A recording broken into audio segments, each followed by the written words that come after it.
today's video, I'm going to teach you how to use condition and delay blocks in Attio. First, log into your Attio workspace. Once you're in, head to Automations from the sidebar and open Workflows. This is where you design logic that runs automatically for your team, so it's a great place to standardize follow-ups and routing. Create a new workflow. Give it a clear name and description so teammates instantly know what it does. Now set the trigger to record created. This trigger fires the moment a new record is added, which makes it perfect for handling brand new entries without any manual clicks. Next, choose Deals as the object. By targeting the Deals object, you ensure this workflow only runs when a new deal appears, leaving your other records untouched. Click the plus icon to add your first action and select If, Else.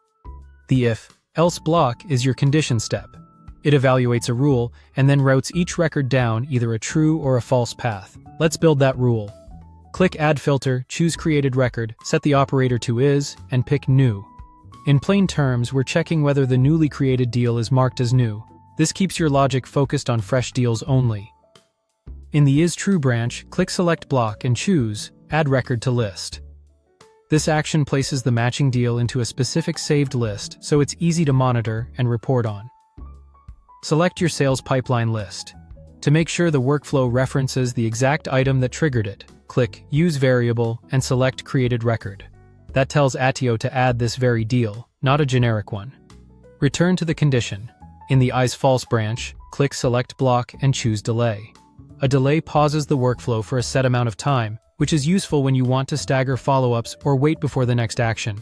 Set the unit to days, then click Use Variable, choose Created Record, and select Deal Value. In this example, we're driving the delay from a field on the record, so the pause can adapt based on data in the deal. It's a flexible way to time actions without hard-coding a single number. When everything looks good, click Publish Workflow. Finally, click Confirm to activate it.